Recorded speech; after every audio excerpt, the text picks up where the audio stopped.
మమ్మల్ని కూడా సజీవులుగా ఉంచి ఈ విధంగా ప్రార్థించడానికి మాకు ఇచ్చిన అవకాశాన్ని బట్టి మీ స్తోత్రం చెల్లించుకుంటున్నాము. దయగల తండ్రి, కూడినటువంటి ప్రతి ఒక్కరిని పేరు పేరుని ఆశీర్వదించండి, బలపరచండి, సహాయం చేయండి. నీ కృప అనుగ్రహించమని మా ప్రభు రక్షకుడైన యేసుక్రీస్తు ద్వారా వేడుకొంచున్నాము తండ్రి. ఆమేన్. ప్రభు నందు ప్రియమైనటువంటి వారి ద్వారా మీకు అందరికి కూడా ప్రభు నామంలో మీకు అందరికి కూడా నమస్కారాలు తెలియజేస్తున్నాను. మరి నేను మాట్లాడటం చాలా దాదాపుగా 20 సంవత్సరాల పైన అయింది. చర్చికి వెళ్ళటం రావటం చేయటం అనేది జరిగింది. కానీ ఇక్కడ పోతులూరులో ఇక్కడ ఆరాధన జరపటం, తర్వాత ఆరాధనలో చర్చికి వెళ్ళటమే తప్ప ప్రసంగాలు చేయటం అనేది జరగలేదు.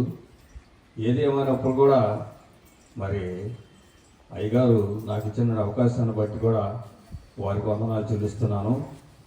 మరి కోత పండుగ, ఈ కోత పండుగ అనేది మన గ్రామాల్లో కోత పండుగ టైంలో మనం చేసుకుంటాం.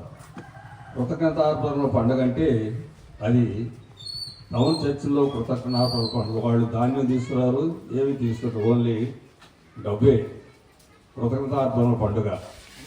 కనుక ఈ కోత పండుగ కృతజ్ఞతార్పణ పండుగ అని మనము పెట్టుకున్నాం అంటే అది పురాతనం నుంచి కూడా ఇది కోత పండుగ అనేది వస్తుంది. అయితే ఆయా సమయంలో, ఆయా సందర్భాల్లో, ఆయా ప్రాంతాల్లో, ఆయా చర్చిలో మరి కోత పండుగలు జరుపుకుంటారు.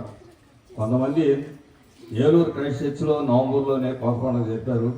రేపు ఫిబ్రవరిలో విజయవాడలో మరి బసిలికా చర్చిలో కోత పండుగ జరుగుతుంది.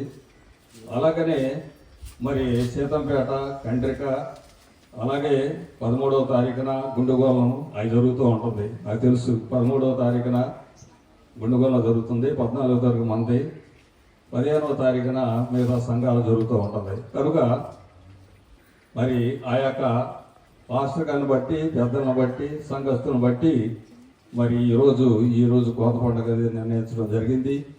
ఏదేమైనప్పుడు కూడా మరి ఈ కోత పండుగ అనేది కృతజ్ఞతార్పణ పండుగ.